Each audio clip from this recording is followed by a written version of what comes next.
Well, my guest today is a returning guest, and last time he was on, we talked about Vikings in the Byzantine Empire and the Varangian Guard. And you actually suggested to talk about this topic, and what we drove to talk about Nikephoros III, the Byzantine emperor before Alexius Comnenus. And why do you suggest this guy to talk about today? Hello, it's a pleasure to be back.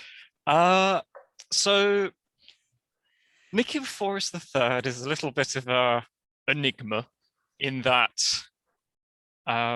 he is very much sandwiched between two very important emperors, which also symbolize two very different things. You have Michael VII, who is infamous for losing Anatolia to the Turks. He's also got rebellions and the economy is collapsing and all of this kind of thing. So the empire at its very worst. And then you have Alexius I, who slowly throughout his reign, after beating off all of the different invaders, such as the Normans, Pechenegs, and Turks, is able to bring the crisis that the empire was in to an end, and also had to deal with the First Crusade, and also sets up how the empire operates for the next few centuries to come. And if you're interested, we did an episode on Alexius Comnenus in episode 23, which I highly recommend checking out. And so Nikephoros III is sandwiched in between these two. And so 11th century Byzantine history is something I was quite captivated by because of people like Alexius I and Basil II, and it's a very interesting period, not just by the Byzantines, but also for Europe in general. It's the time of the First Crusade. It's the time of people like El Cid in Spain, of the last major Scandinavian invasion of England, and William the Conqueror, and all of these kinds of things. So is this when you started to see the Normans as a threat to the Byzantine Empire? Yes. This is where the Normans take over Italy, southern Italy, that is, and then start invading Greece, trying to actually capture what's left of the Eastern Roman Empire. And you also get a few Norman adventurers in Anatolia as well, but which we can come to. Yeah. But Nikephoros III, he is quite interesting in that throughout this entire century, pretty much, he was alive at this time. And for 30 years, from 1053 to 1081, when he died, we have an outline of what he was doing and where he was going and what he was involved with. And he was involved with quite a lot of the conflicts of the empire during this very difficult time. And eventually he is the one that becomes emperor.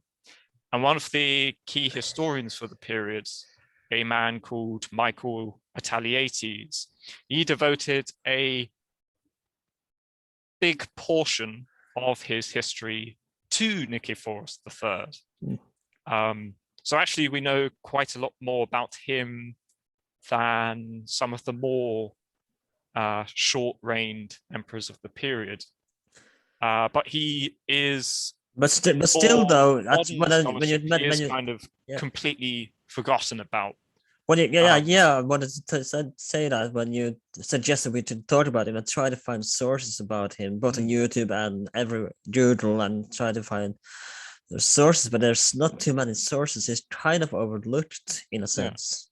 So, I mean, I would say that my research on him is ongoing, but I have been investigating this emperor just to bring some of these facets about him a bit more to the fore and make them a bit more accessible without having to dive into all of the different primary sources that you can find about him and try and patch it together. So I've been doing that myself over the last few years. Mm. And yeah, and I thought this was a great opportunity to try and talk about him a bit and give a rough idea of what this man was about. Mm. And he is quite an interesting fellow in his own way. And his reign, there are things about his reign which are quite interesting, and still some things I'm still cogitating about. But yeah. So where does it come from? What is this?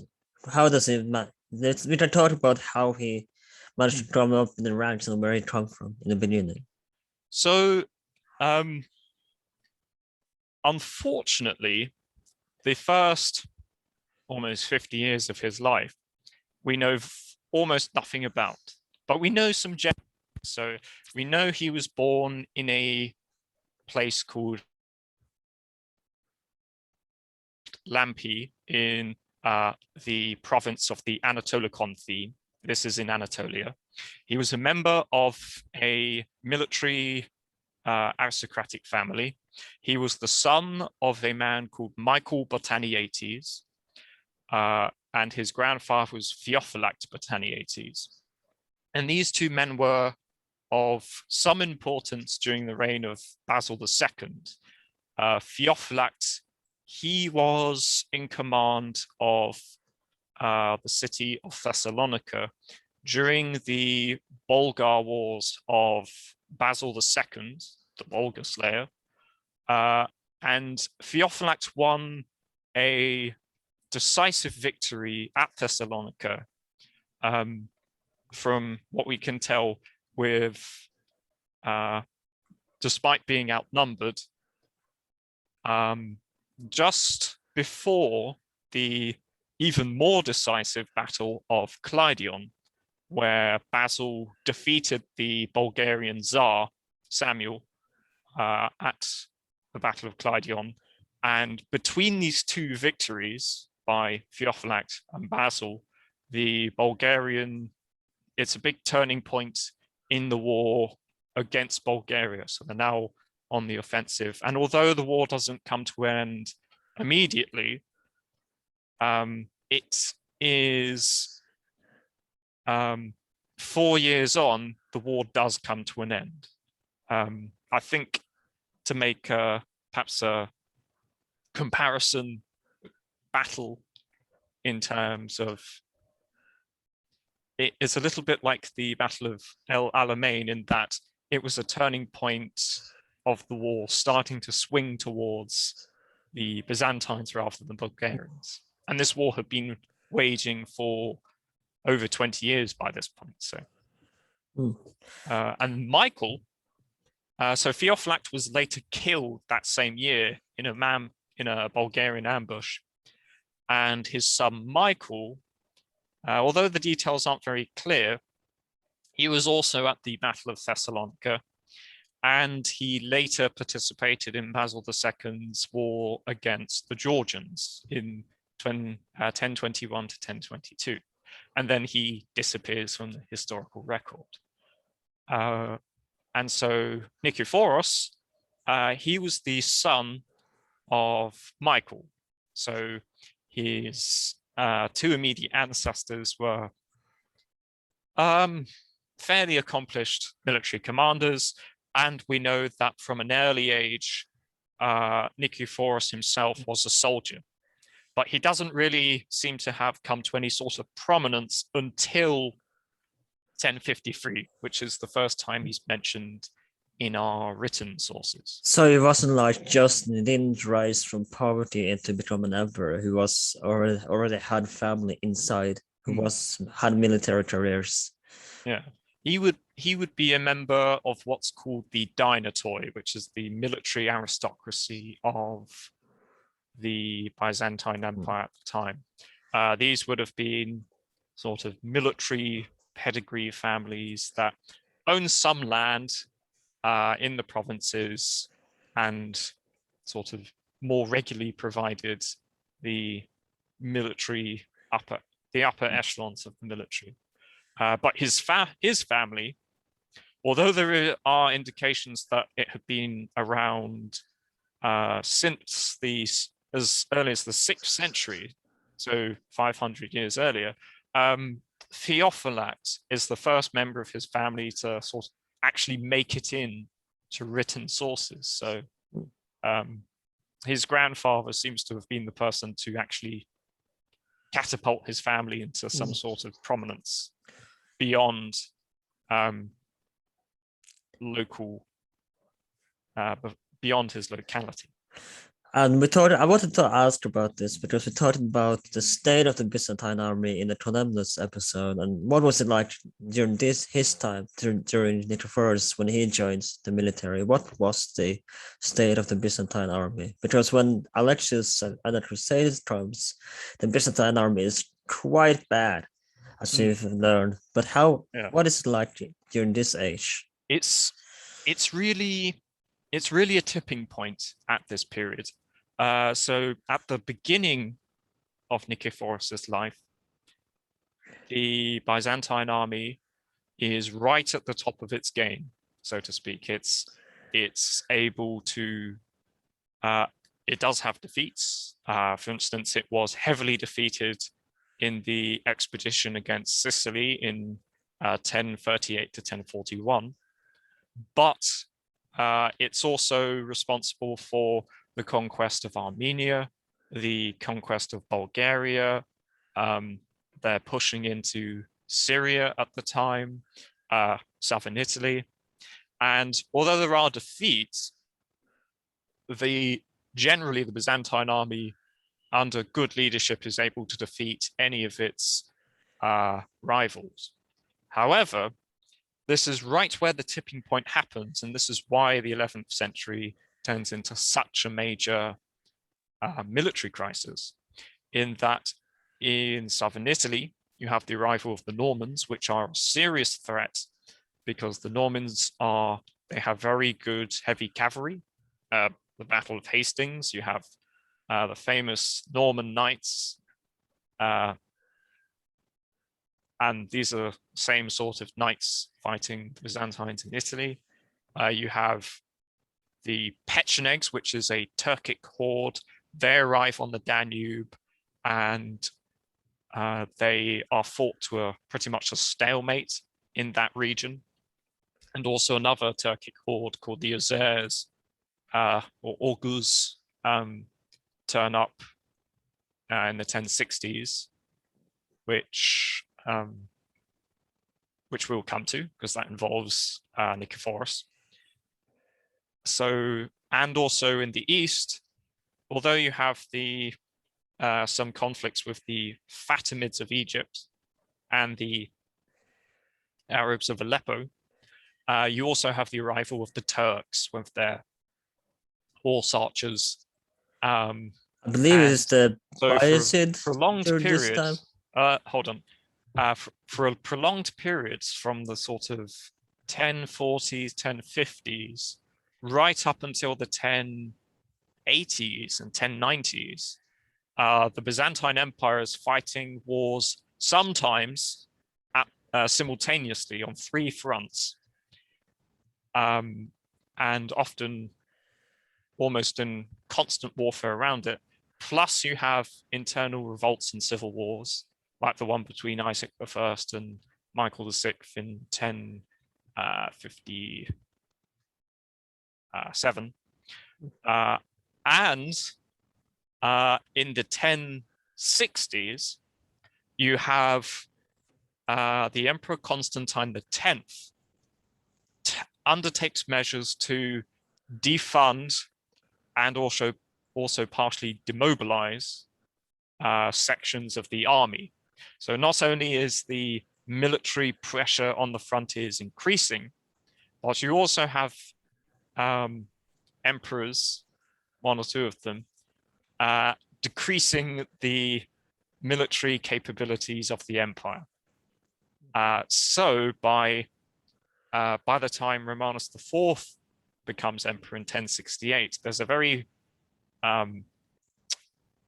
famous passage from the history of Michael Retaliates where he says that Romanus IV, he entered the province and he summoned the Tagmata and Thermata troops of the Anatolikon theme.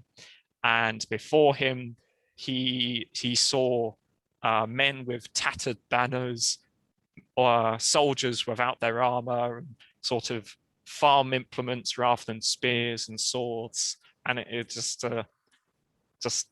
and then he sort of laments at how far the legions of Rome have fallen, sort of thing.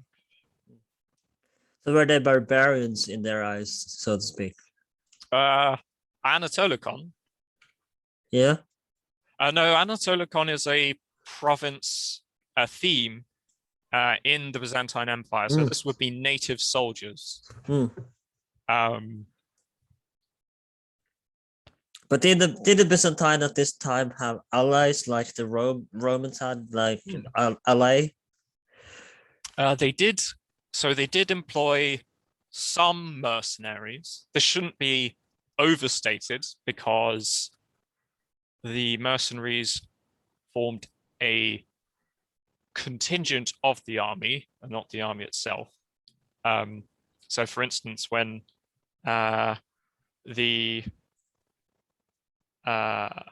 expedition to Sicily, you do have the Varangian Guard and also some Norman mercenaries, but the rest of the army is made up of troops from the provinces of Opsikion, Anatolikon, Phryxion, and so on.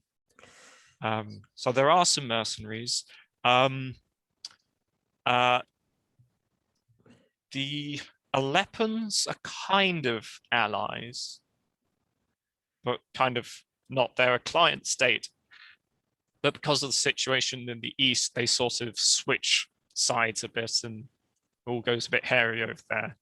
The Georgians help them out sometimes. In the 1070s, Michael VII gets the hands over some Caucasian territory in exchange for some soldiers, about 6,000. So they are using allies when they can, and also in Italy, the Byzantines start working with the Pope against the Normans because the Normans are also attacking papal territories. But I would say largely Byzantines are relying on their own resources in this period. And how does Nikephoros III excel in the army when he first joined? Is his family still in the army, or are they retired at this point? Does it follow? Well, Theophylact was died in 1014, and Michael, I assume he retired because he just disappears after 1022 and is never mentioned again. But so we should probably, in this context, we'll probably come to Nikephoros' first mention. So when the Pechenegs attacked, they attack across the Danube, and Constantine IX has to try and deal with them. And this conflict goes on for a few years. And then in 1053, there is an expedition launched against what has become the Pechenegs' main fortress, Preslav, in the northeastern Balkans. And the army lays siege to Preslav, but then there's disagreements between the two commanders, and eventually during the night, the army decides to withdraw, and the leader of the Pechenegs, a man called Tyrak, he finds out that this is happening, and he ambushes the army, and it's a complete disaster. A lot of troops are killed. The rest of the army is scattered. However, Nikephoros Botaniates, that's his surname, he is able to rally his cavalry contingent, and he manages to extricate his forces during the night out of this ambush. And this is despite the Pechenegs attacking his forces, and he deploys scouts, and he manages to get his cavalrymen out of that situation.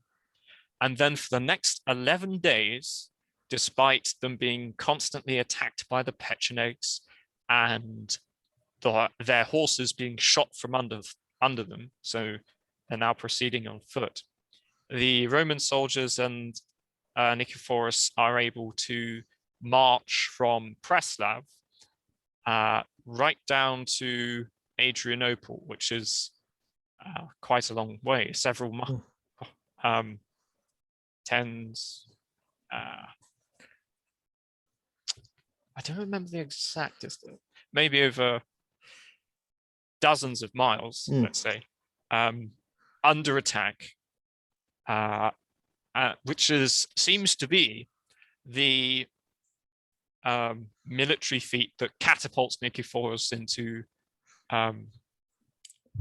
greater prominence, because the next time we see him, he is actually involved in a historical event.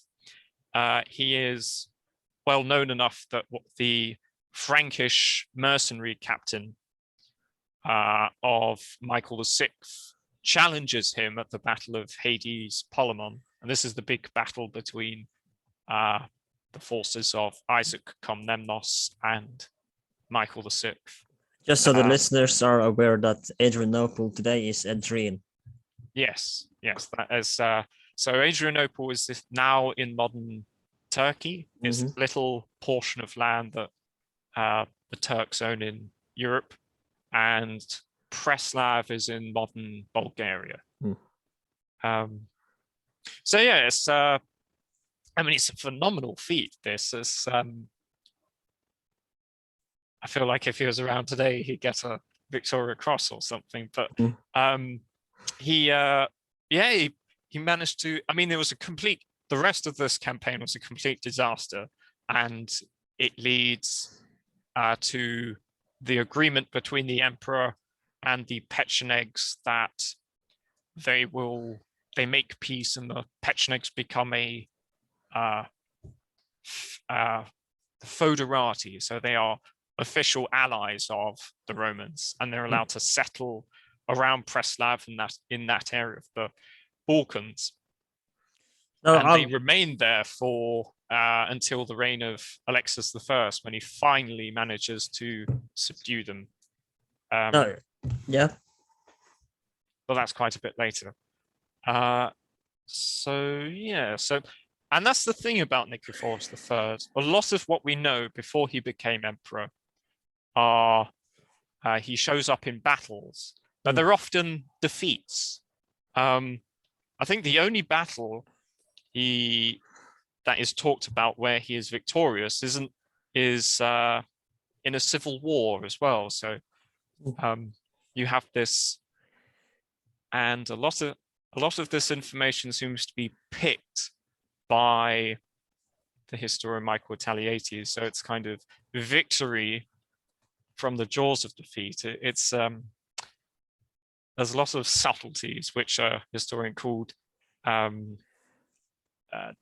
Demetrius Corrales has talked about in more detail. But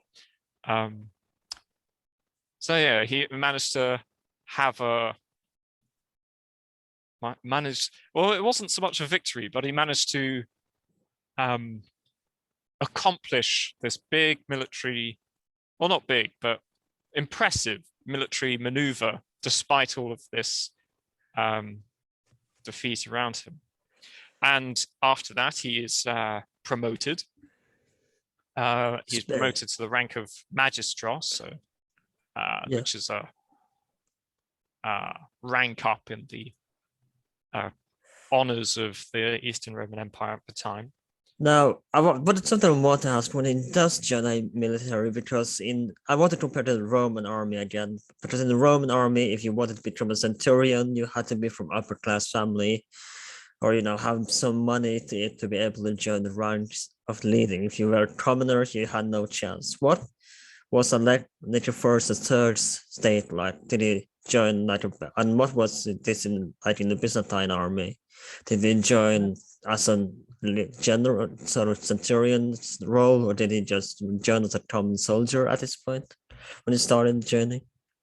It's not all that clear what rank he held, because he wasn't a in 1053. It doesn't look like he was a governor of anywhere, but that just might be the sources.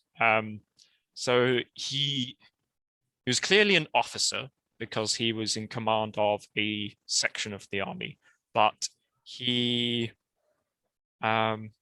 difficult to say. But what we do know is that after this, he does very much remain a what's called a strategos, or sometimes a do or duke, as it's anglicized, which would be a governor and also commander of a province and the troops in it. So, and he, throughout the next decades, from 1057 until his revolt in 1077, he holds a number of governorships, so strategos, or though, of a whole number of different provinces. So just to name a few, he is the governor of the Opsikion theme, which, so that's in Anatolia. He is the governor of Antioch and Edessa for a period from 1059 to 61.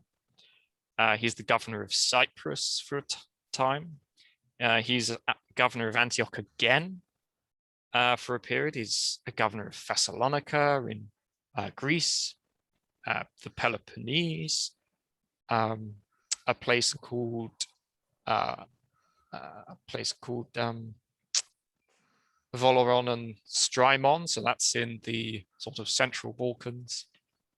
He is the governor of Paristrion, which is the cities along the Danube.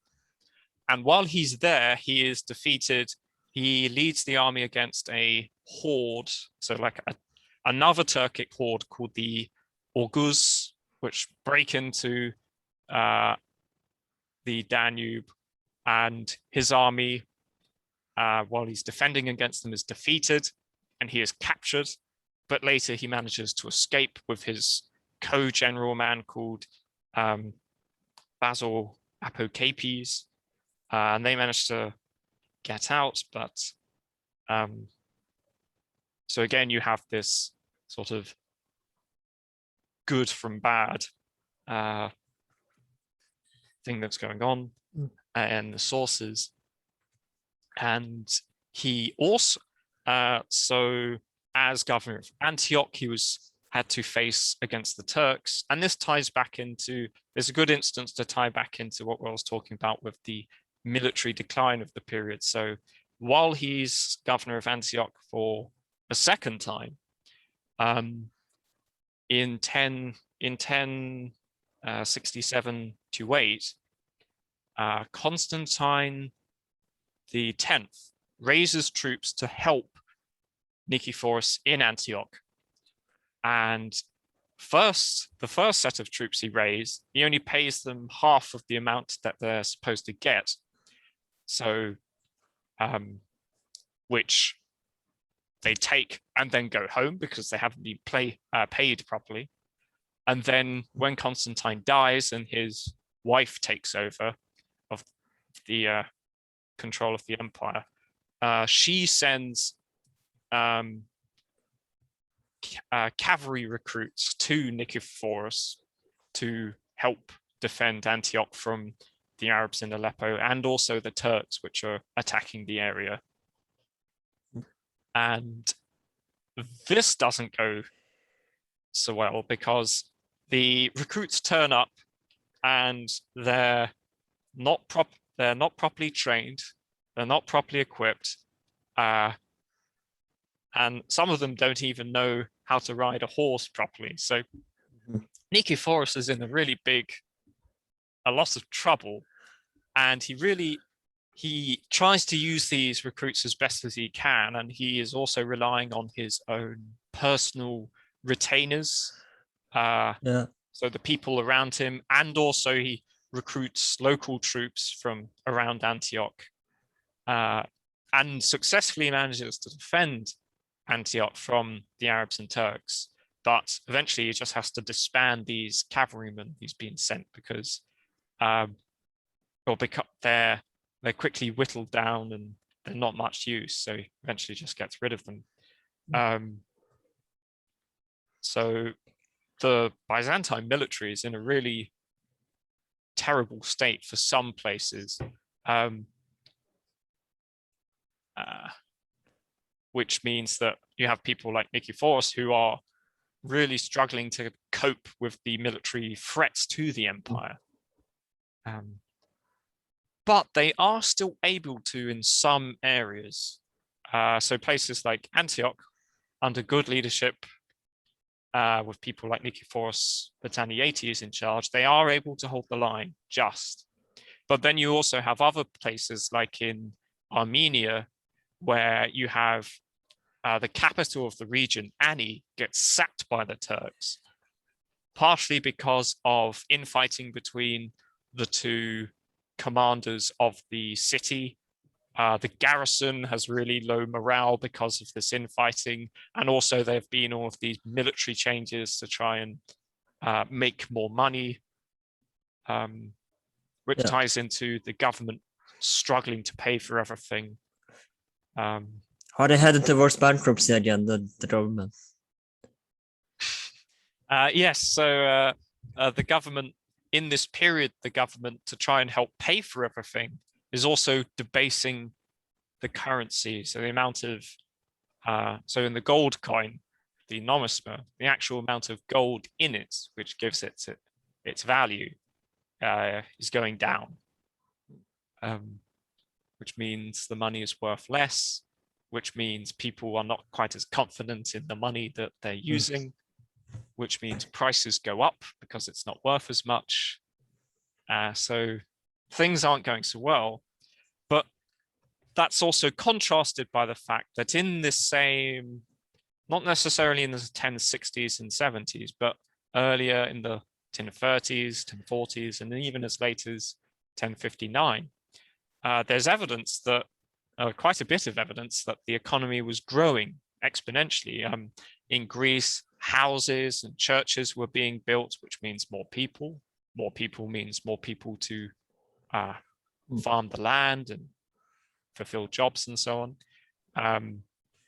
There's a will by a man called Eustathius Bolias, who is, he goes into a place called Dessa in Syria, and he finds this wilderness, and on his own initiative, he manages to turn this wilderness into a productive farmland with different types of crops being grown and gardens and windmills and so on, water mills. I want to go back to Antioch for a bit because, as you know, they lose Antioch eventually to the Turks in 1082. Yeah, so this is not the time when they lose Antioch. No, under Nikephoros III. Ironically, the Byzantines technically hold Antioch longer than they did for most of Anatolia, because this comes back to the nature of the Turkish advance. So, and the Battle of Manzikert, which I will mention a short instance by Nikephoros because he does enter into that story slightly. So after Romanus IV becomes emperor, it seems to me that he sacked Nikephoros Botaniates because Nikephoros was one of the candidates to become emperor when the empress, a woman called Eudocia Macrombolitissa, was looking for a new husband to take control of the empire and win and sort out the military crisis on the frontiers, especially in the east. And Nikephoros was one of those candidates.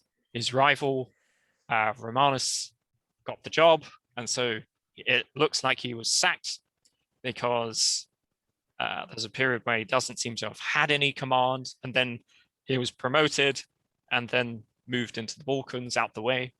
And then in 1071, when Romanus IV has his Manzikert campaign, Nikephoros is actually with his army for some of it until they reach the place in Anatolia called the Sangarius River. And then Romanus dismisses parts of his army.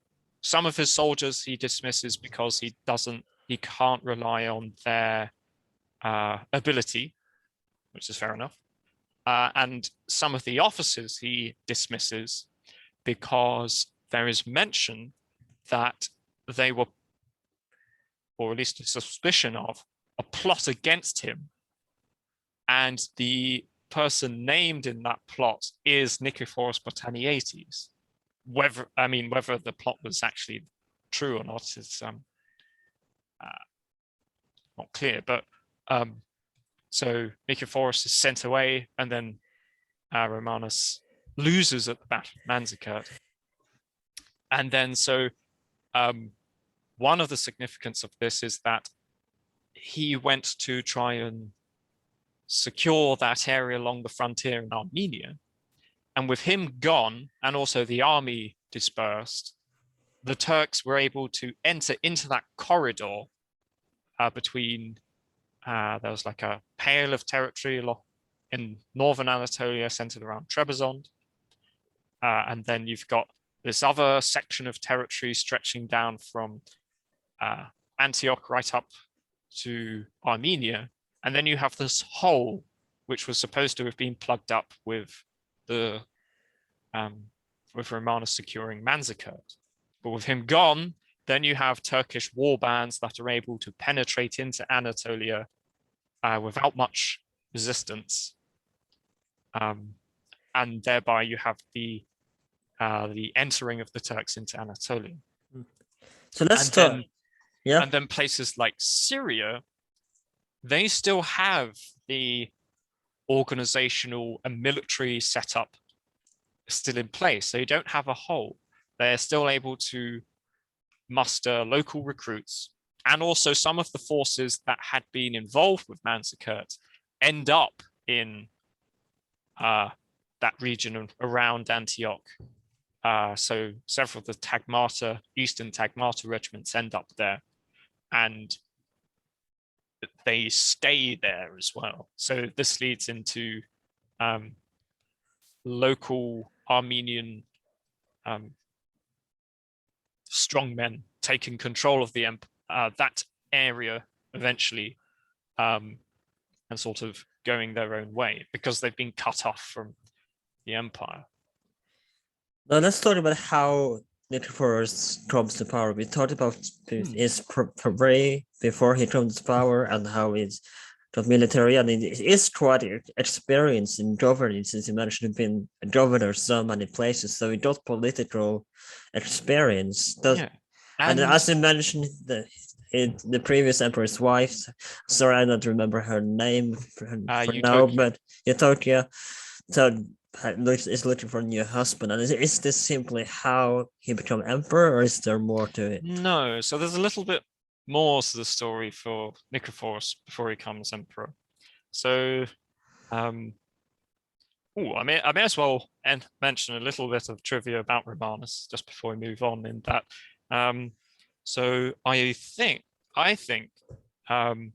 during the Emperor Isaac Comnenus's Hungarian campaign, while he's on that campaign, there's mentioned that Nikephoros Botaniates saved the life of Romanus IV, the future emperor, on that campaign, which is interesting.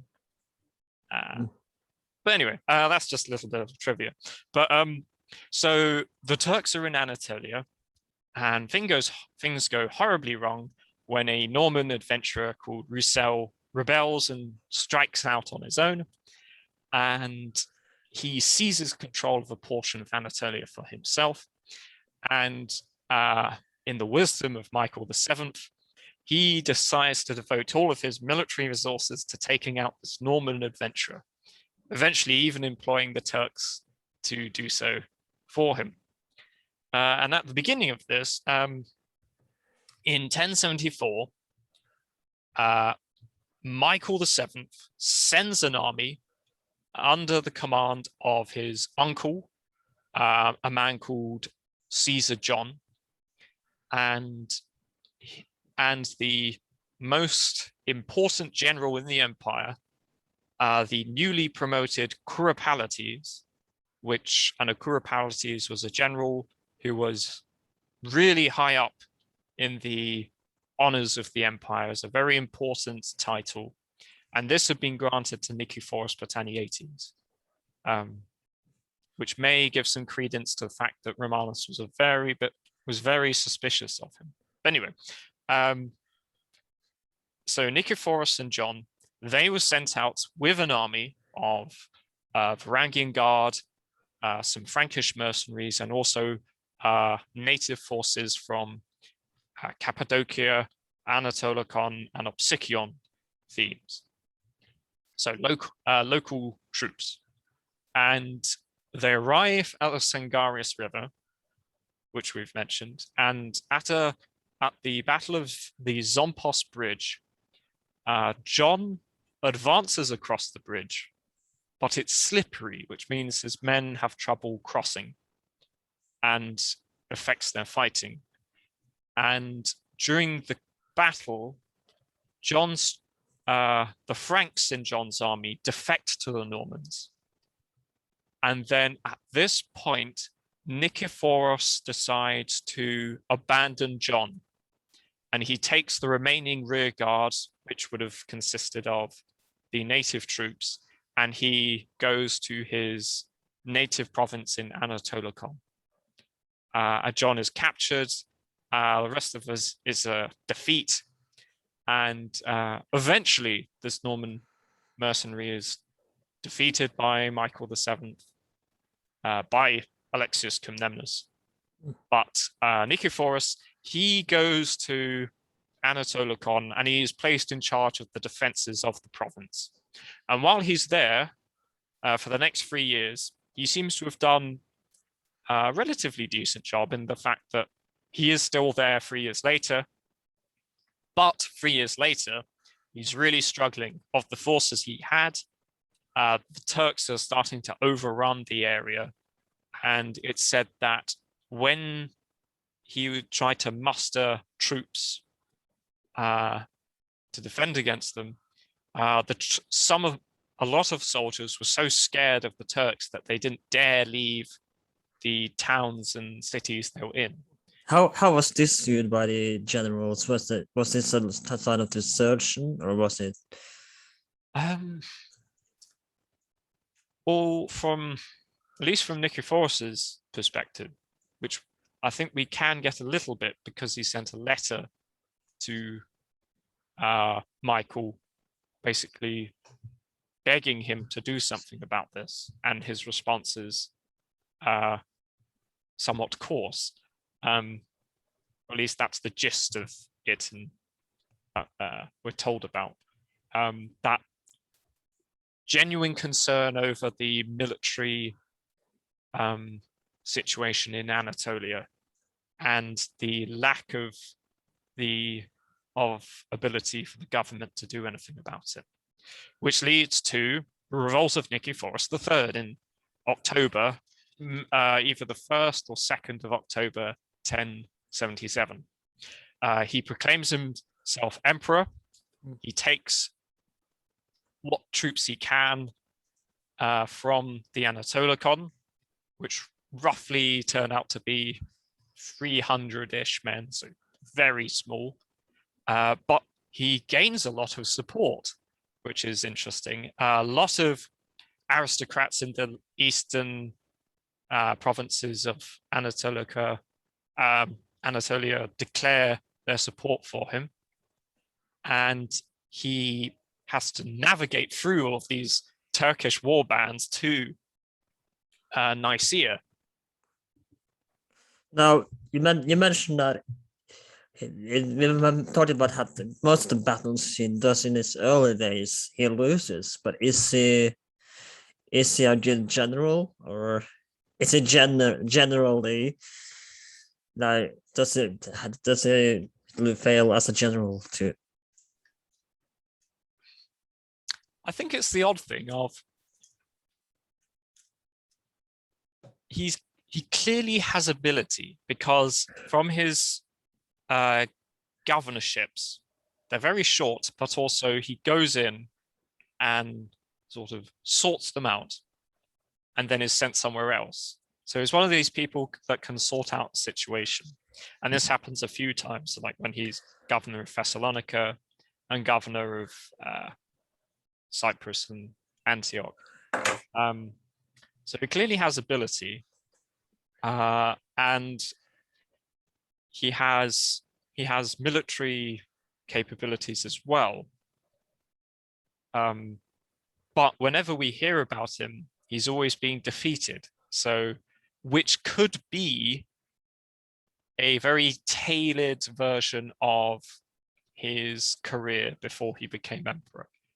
Unfortunately, we don't know the rest of the facts. The only independent information about his career from a different written source is about the Battle of Hades Polemon. But in that, we get he is in a duel and he wins the duel. So he was clearly a good fighter, if not always the most successful general. So it's a bit difficult. He's an odd one, I'd say. So how does this battle go when it takes arms? Pardon? How does the battle go when it takes arms against as an emperor and a general? So Michael, the emperor he rebels against, is desperately tries to defeat him. He tries to get the Turks to take him out. He also has a rebellion in the Balkans by another Nikephoros, a man called Bryennios. So he's got two rebellions. He's completely out of money, and he tries to get the Turks to take out Nikephoros Poteniates, but Nikephoros, he has a Turk in his retinue who persuades the Turks to join him instead. And so they get Turkish support, and he occupies Nicomedia, Nicaea, sorry. And basically, by the 24th of March, 24th? By the, that was,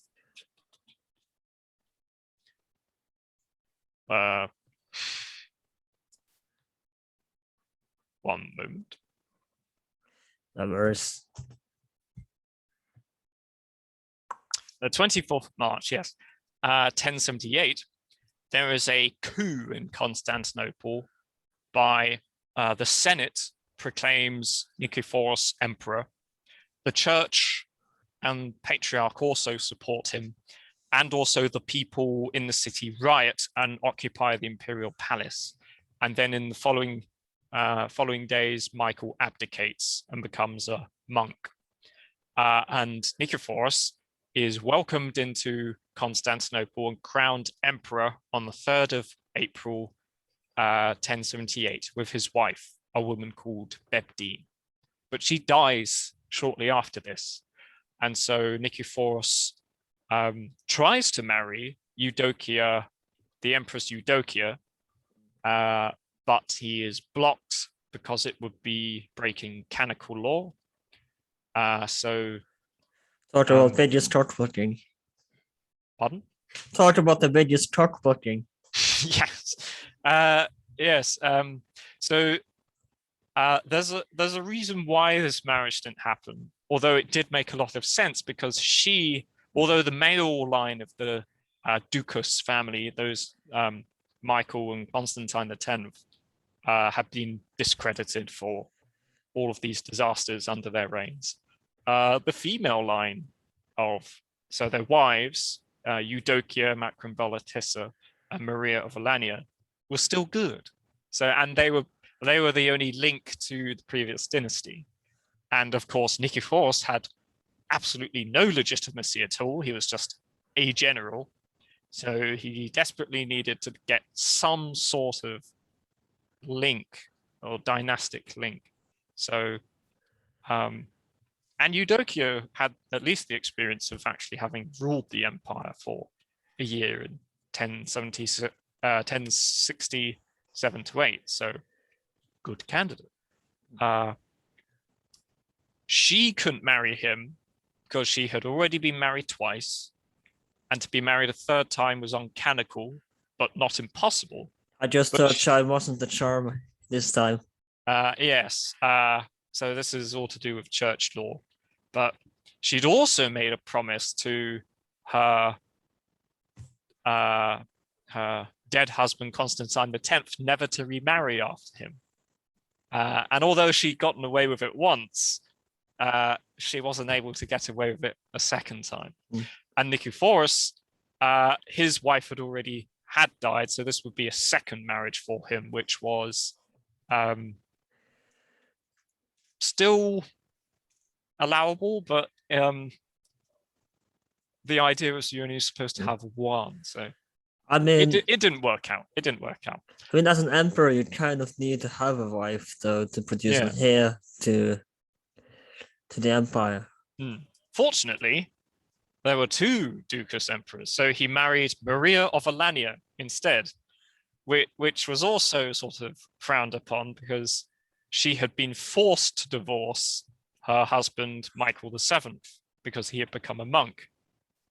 So there was a little bit of mystery over how legal this marriage was, because was she technically still married to Michael? Hence the so his marriage was not exactly canonical, but if he could provide some sort of military solution to the empire's problems, so be it. And very interestingly, although he didn't marry the Empress Eudokia, he placed her in charge of 3 government ministries, which is quite interesting. That's the last. Was there a strategic reason behind this, or was it just he felt sorry for her in a sense? I don't know. I do wonder if it was just simply because he wanted, well, one, he wanted to be conciliatory to the Ducas family, which makes sense because he also kept around the brother of Michael the 7th, Constantius Ducas. And it may also be because she knew what she was doing. She seems to, during her year in power and also during the reign of Romanus IV, she seems to have been in charge of a lot of administrative things. And the historian Michael Sellis also mentions how she was quite adept at her role as ruler. So it may have been for practical reasons that the empire, not only militarily, but also economically and administratively, was in a real mess. And Nikephoros needed these experienced people to run the government. Because Nikephoros, although he was a soldier and a governor, he wasn't that well educated. Based on his seals that survive, he couldn't even spell his own name properly. He kept spelling it with so in Greek there's 2 E's, and to spell Nikephoros it's sort of Nikephor E, so you'd use a epsilon, but he would always spell it with a eta, so the short E, so Nikephore, which was wrong. So he really needed these people, and he brings a lot of the people back who had been in Michael's administration, but who had been elbowed aside by Michael's chief eunuch, Nikephoritses. they're all called Nikephoros in this period. Creative. Yes. Although Nikephoros gets his comeuppance because he's tortured to death. So no, he probably deserved it. Yeah. So he brings all of these people back, and he also Nikephoros heavily relies on his two slaves, Boreal and Germanos, to run things. So he sets himself up in Constantinople, and although he reigns for 3 years, Nikephoros' beset has a huge number of rebellions and coups against him. It's really quite staggering. So the first rebellion he has to deal with is the other Nikephoros in the Balkans, because he becomes emperor, and then Nikephoros Bryennios refuses to recognize him, and he still harbors his imperial ambitions. So Nikephoros appoints Alexios Komnenos at the head of what's left of the army, and they defeat the forces of Bryennios. And then later that year, in 1078, there's another rebellion by a man called Nikephoros Basilakes, which again Alexios is sent out and defeats. So that's 2 usurpers. Then in the Balkans, there is a rebellion by a group called the Paulicians, led by a man called Lecker and another man called Drobomir. And they try and get the Pechenegs to actually join in their rebellion. But after Nikephoros starts to assemble the army to deal with them, they fail to get the support of the Pechenegs. They throw themselves at his mercy, and he actually does pardon them and give them amnesty. And actually, that's a feature of Nikephoros' reign, that most of the people that are involved in these rebellions, he gives amnesty to and tries to accommodate them, although Bryennios is blinded. But that gets blamed on his slaves rather than him. So now, as we all know by now, Alexius eventually ends up taking arms against Nikephoros. But let's talk about what led up to this and what is like as an emperor, Nikephoros himself. So Nikephoros did have several initiatives during his reign. So Nikephoros had a number of crises to deal with, not only rebellions, which there were more of as well.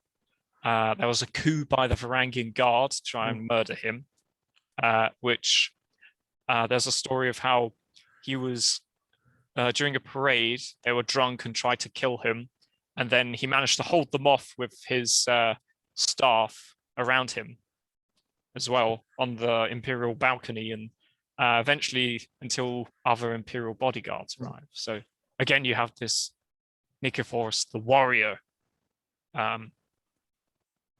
still coming through. But there's another rebellion later on, but we'll get to that. So what about how many rebellions is there? His internal initiatives. So unfortunately, there was no real solution to the economic crisis. So things get a lot worse before they get better.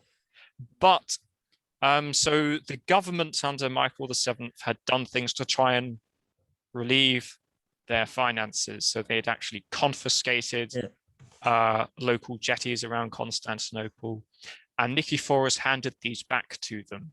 He also Nikephoros also forgave all public debt. So all of the debt was written off. Was this a good idea on paper, or was it a bad idea practically, or was it? How was it received? It seems like it was, because is that it was a bad idea or good idea? There seems to have been a problem with debt, and the historian Michael Talietes talks about how this gave everyone freedom from debt. And I suppose that does make sense for a lot of people, because a lot of refugees from Anatolia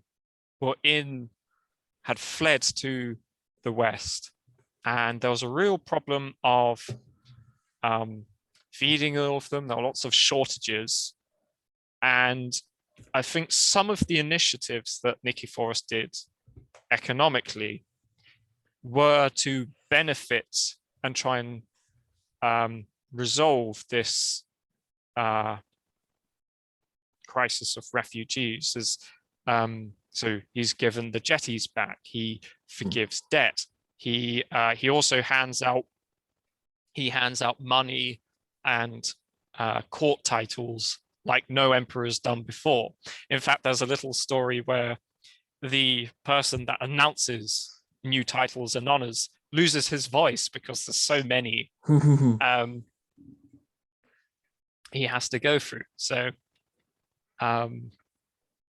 and we can see there is this flood of refugees and so on at the beginning of Nikephoros' reign, and they seem to have disappeared by the time Alexios takes power.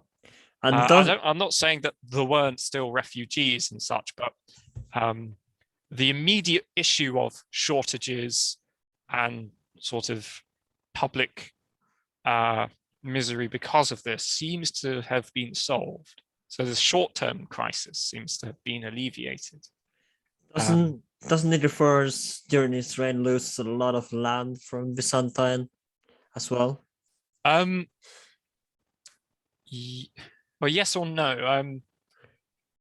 So Michael VII lost most of Anatolia by his reign, and I suppose the revolt of Nikephoros. As soon as he marches out of Anatolikon, it disappears from being in Roman possession. Because I seem to remember when we talked about Alexius that there wasn't much Byzantine of the Byzantines empire left. Well, a lot of the by empire, it's in the process of still crumbling at this point. In fact, Nikephoros does, in the second year of his reign, he organizes an offensive to try and drive out the Turks, but the army he assembles isn't confident enough. His morale is very low. And so he brings more troops over from the west to bolster the forces. But these are commanded by Constantius Ducas, who, as I mentioned, was the brother of Michael VII. And he takes the opportunity to have the soldiers proclaim him emperor. And they do so, but Nikephoros is able to persuade the army to hand him over in exchange for an amnesty, and they do so. So, but Nikephoros calls off the expedition. So he does attempt to try and reverse the situation, but from political instability and the lack of military morale and confidence, his efforts are hamstrung. And in fact, there won't be an army to campaign in Anatolia for quite some time, until the 1090s under Alexius I. Now, there seem to be you mentioned a few rebellions, and there seem to be quite a few rebellions under Nikephoros' reign as well. I think there are 7 in total, sort of coups and revolts and so on. And that includes Alexius' own rebellion. So basically, if you're living in that time, you should have a drinking game, take a drink every time there is a rebellion. Yeah, you'd have a good time. Yeah. Is it that bad of a leader though, since there seemed to be quite a lot of revolt against him? I don't think revolt should necessarily reflect on how good he was as a leader. And there are definitely signs that he is trying to sort out the situation. So, is it just they want power from himself? So I was just thinking about, so with the economic situation, what he tries to do is because of the devaluation of the money, he revises the tax registers in 1079. And there's so we have one instance where the tax registers of a monastery, which had been paying 46 nomisma per year, was revised up to 79, which is quite a bit of a jump. What's that? That's 33 extra nomisma, which kind of gives you an idea of how much the economy had inflated by this point. And in fact, those tax registers That's the thing about the Byzantine Nikephoros made had to be revised again by the time Alexios became emperor, because again, you had the inflation.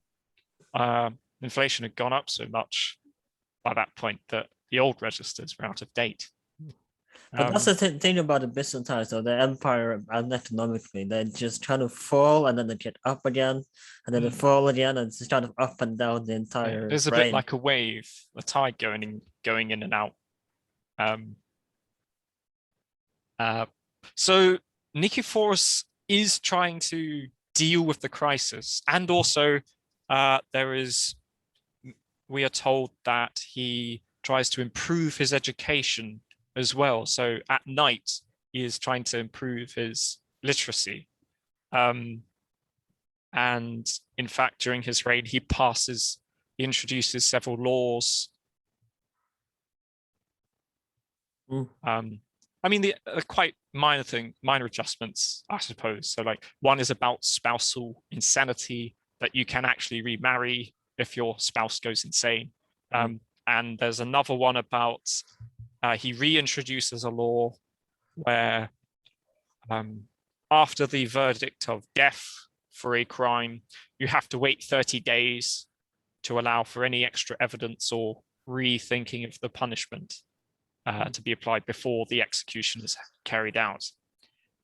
So there's an element of the humanism at work at the time. And he's also responsible for renovating the monastery of Peripletos in Constantinople. So he is doing things, and there is a element of he's definitely trying to sort out the situation. But I think the main trouble for Nikephoros is that he's too old by this point. He was in his late 70s by this point, having been born in the first decade of the century. Yeah, but you mentioned that it's not much happening during his reign, and which is one of the reasons why he's so overlooked. But it seemed when we talked about him now that it's quite a lot happening after all. That it's not as irrelevant as you think it might be. Which is why I found it such an interesting topic to look into. That there were all of these sorts of Nikephoros does this and this happens and so on, that sort of just get, he had a few rebellions and then Alexios got rid of him.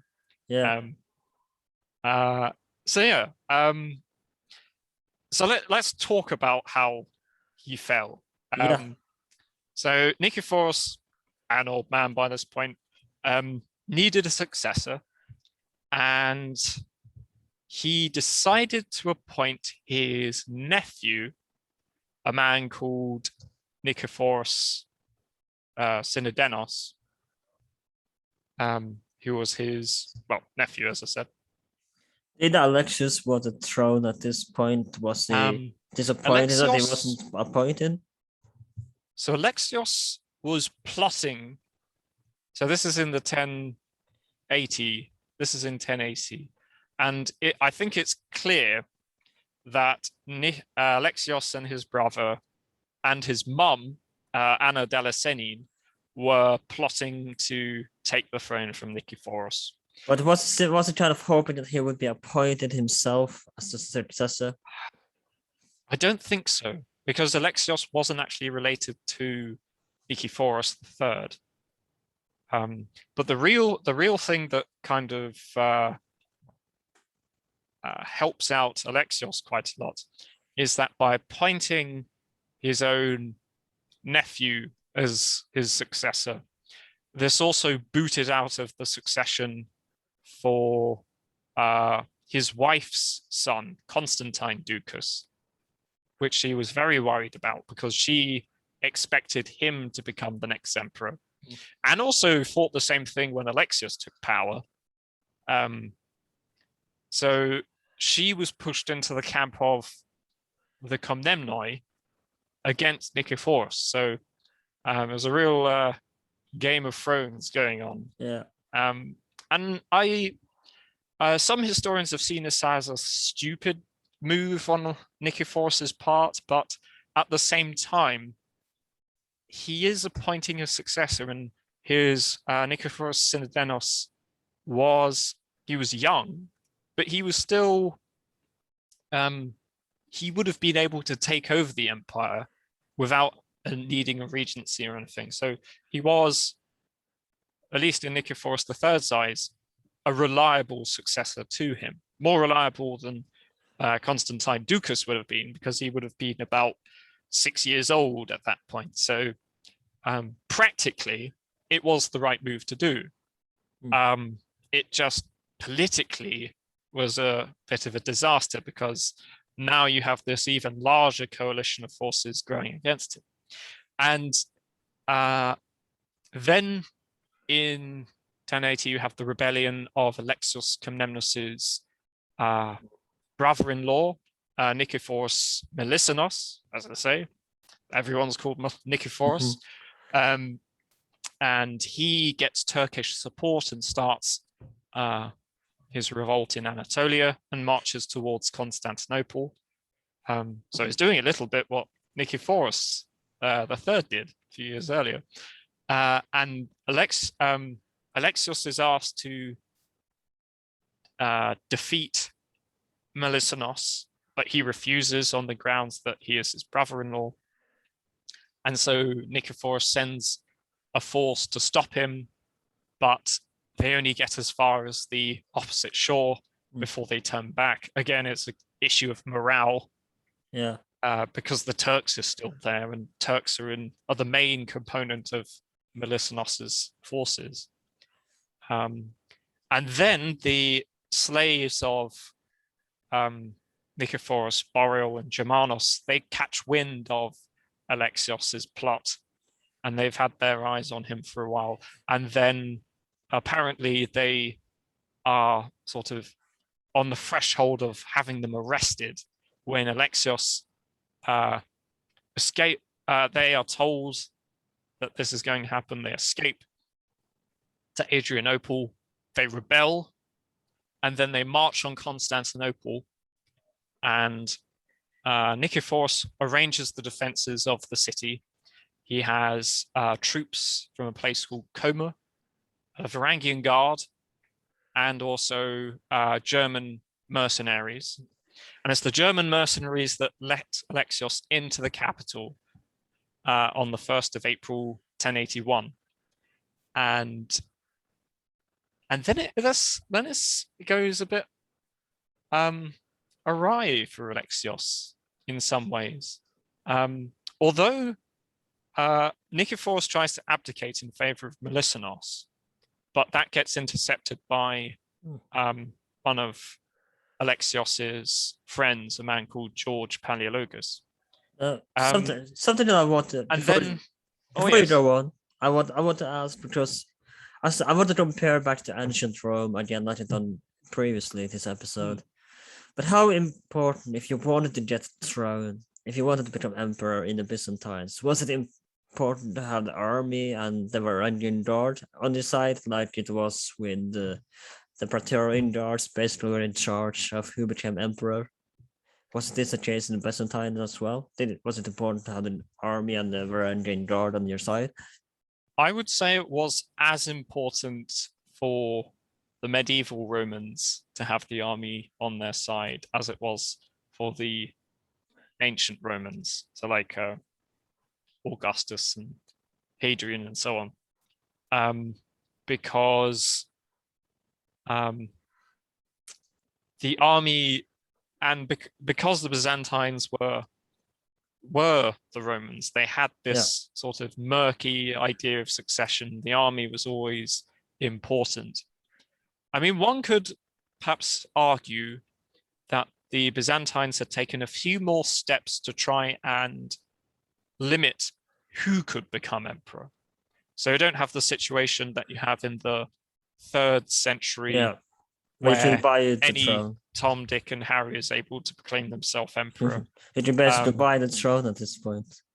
So some emperors like Constantine VII, they introduced an idea called being purple born, so born in the imperial palace. Lineage is still very important, and also it's in the Byzantine Empire that you get dynasties that last longer than 1 or 2 generations. So like for Constantine the Great, his dynasty lasted 3 generations, his father, him, and his sons. But for someone like, Alexios, for instance, there's him, his son, his grandson, and then his great-grandson. So that's 4 generations. And the previous dynasty, the Macedonian dynasty, they had 6 or 7 generations. Basil, Leo, Constantine, Romanus, Basil, and then Theodora. So dynasties are able to last a lot longer. So the army is still very important. So it's not the reason why Alexius succeeded, because the army believed in him. Yes. Alexios is a very good example that he's able to rally elements of the army and aristocratic friends of his, but he's also able to bribe his way into Constantinople through the German mercenaries. But this is where it becomes quite interesting, in that when Alexios enters the wall and breaches into Constantinople, his forces start looting the city. And so essentially he loses control of his army. And while this is happening, Nikephoros' troops, the Varangian Guard and the men of Coma, they, under his retainers, Nikephoros, Palaeologus, and his 2 slaves, they're able to actually organize the Varangian Guard and men of Coma back into their formations. Whereas Alexios was basically lost complete control over his army and only has his relatives about him. And it's only because they managed to successfully negotiate with Nikephoros to abdicate that Nikephoros doesn't just brush Alexios's forces aside. So what happens is Nikephoros and Alexios start negotiating, and Nikephoros comes up with the idea that he will adopt Alexios as his successor and also make him senior emperor, which is actually, Alexios accepts this idea, but his father-in-law, John Ducas, the same John Ducas that Nikephoros had fought with together at the Battle of Zompos Bridge 7 years ago, he refuses, and he makes Alexios force Nikephoros to only surrender if he abdicates and make him his successor. And so what happens? It's a determined effort by John and the Ducas family to make sure that Nikephoros is gone. What happens to Nikephoros after he abdicates the throne and Alexios takes over? Yeah, so Nikephoros is left with the unpleasant decision as to should he abdicate, or does he let his troops unleash themselves on the forces of Alexios and slaughter them. And I think Nikephoros makes perhaps the best decision for the empire and decides to abdicate. So he is escorted, he takes off his imperial regalia, and he is escorted to Saint Sophia, the Cathedral of Constantinople, where he is tonsured as a monk, and then enters his monastery of Peripoletos, which is where he dies later that year. Is he still buried there, or can people still visit his grave there? I don't think he is buried there. I don't think we know where he's buried, actually. We know he's dead. We know he's dead, but yes. Or maybe it's not dead. It's not really said where he's buried or how he dies necessarily. Presumably through old age. Is this very loose? The sources on him. Yes, he's last mentioned as becoming a monk, and then sort of just fades out. And then we know that by the following year he is dead. There's a document that says something to that effect. But yeah, so by the end of 1081, Nikephoros III has died in monastic exile in Constantinople. What would you say his legacy is, in a sense? And something before you go on, I want to ask: do you think if Alexius had failed, and we had another emperor, do you think we still would have the Crusades, or do you think the Crusades would never happen if Alexius never had? Those are two very interesting questions. Why try the Crusades one first? I think we would have had a formal crusade. Would have happened eventually anyway, because although Alexios was quite important in really stoking up support for an expedition to the east, Western Europe itself was becoming very interested and concerned over what was happening in the east and Jerusalem. Was it before? I believe it was around 90 years before Alexius that they lost Jerusalem. So it must have been before. Jerusalem hadn't been in Christian hands since it was lost to the Arabs in the 7th century. But in Western Europe, the idea of retaking Jerusalem and making the pilgrim trail to Jerusalem safe again, which it had now become unsafe because of the Turks, had become a big concern. And also in Western Europe, a lot of changes had happened and developments occurred during the 11th century that allowed the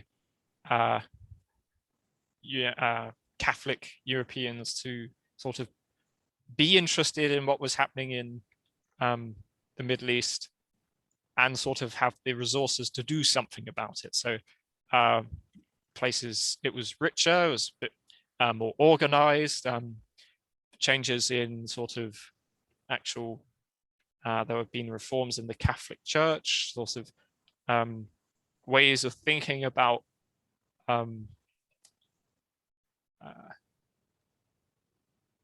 sort of philosophical and theological thought had also developed a little bit.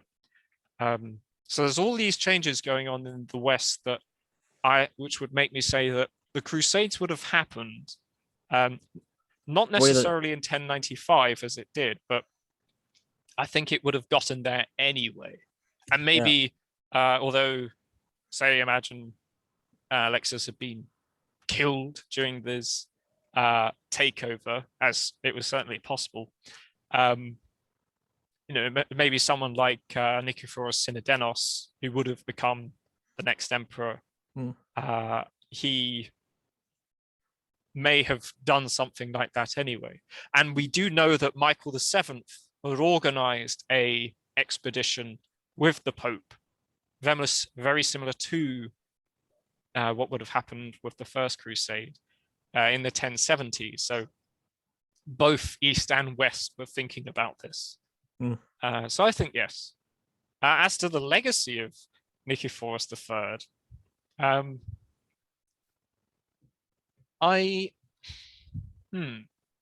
well, in one way, I would say not much, because one could read a history of Byzantium and never make mention of Nikephoros III. But in a way, he seemed to be a decent kind of emperor. Yeah, I mean, he was by no means sort of great or even perhaps more stand out, but I wouldn't say he was necessarily bad, although he did have to do some things that made things worse, like he devalued the currency even further, and also because it was handing out so much money and honors, the honors system, which had already sort of become under strain, was sort of pushed into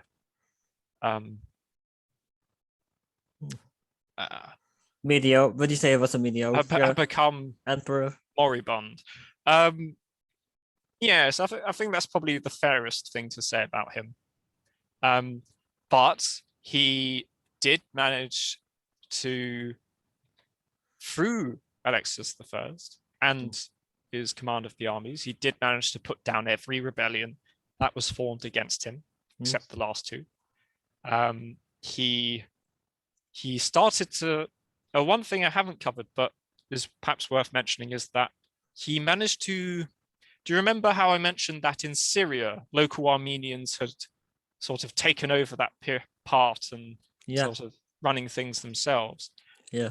Nikephoros managed to get them to accept him as their emperor. So officially, they were part of the empire because of him.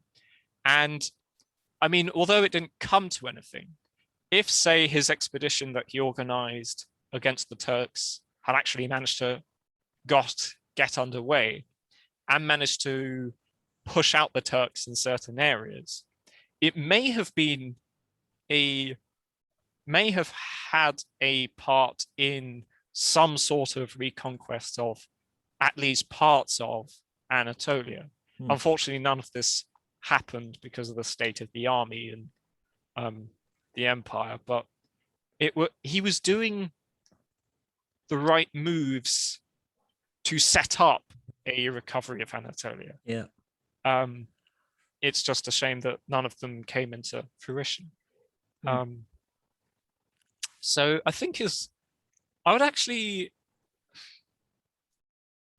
I mean, plenty of people I'm sure would dispute this, but I think maybe he is a small step along the way towards the recovery of the empire in this period. I mean, even for Alexius I, it'd be 10 years into his reign before the military crisis was over, and then another 10 years before things administratively and economically started to improve. Isn't Nikephoros III one of the reasons why the military has a crisis in the first place? Since I believe if the military has been in a decent shape, they wouldn't have had the crusades, have the need for crusades if the military was pretty. No, he inherits a sinking ship, Nikephoros. Previous emperors like Constantine X, Constantine IX had really weakened the army. Constantine IX is less so sure because it was still capable, but he was demobilizing troops. And I think it's definitely Constantine X where veterans were being forced to retire from the army, so they didn't have to pay for them. Troops weren't being paid properly or equipped properly.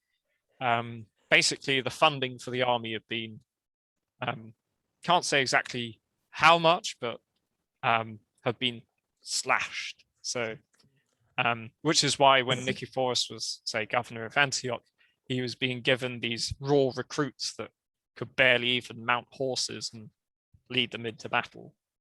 I think it's fair to say that if the Byzantine armor had been better, that the Crusades never would have happened. You wouldn't have needed that crusade. Or at least be more focused on Jerusalem.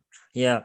Because, I mean, that's not to say it wasn't focused on Jerusalem, but one of the other reasons was for the Crusades was to alleviate the plight of the Eastern Christians against people like the Turks, which ties into the fall of Anatolia and Armenia into Turkish hands. And of course, if you want that, I think we covered the basic. I think. Yeah, I think we've done a fairly nice run through of Nikephoros and his life. Of course, if you want to continue the story of the Byzantine, we did an episode 23. We did about Alexius Comnenus, his successor. So which I would highly recommend, because as you know, if you listen to the episode already, that is what led up to the Crusades. As we talked about here, Alexius is the reason we have the Crusades. So that's it. If you want to know how the Crusade happened and what caused the Crusades to happen, I would highly recommend checking out the episode. Thank you so much for coming back, and it's been a pleasure to have you on. No problem. It's been nice to talk about this topic I've been researching. Yeah, no worries. And do you have anything you want to promote, any social media or anything you want me to plug in the description? Well, I only have my YouTube channel to promote in that. Well, if you enjoy Byzantine and Roman history, have a look. I'm sure there's something that will catch your eye. I look into detail about Byzantine history, and you're currently working on the 3rd century. Yes. Currently, I've been releasing some videos about the 3rd century, and myself and another historian, Dr. Byron Waldron, from Sydney University, have been talking about 3rd century emperors and assessing them. So a bit of history and a bit of fun. But I've also been doing other things like looking at the Battle of Clydion, looking at the reign of Constantine V, and a few other things. So if you're interested, have a look. And congratulations, I said it before in the recording, but I'm going to say it here as well. Congratulations on 10K. Thank you very much.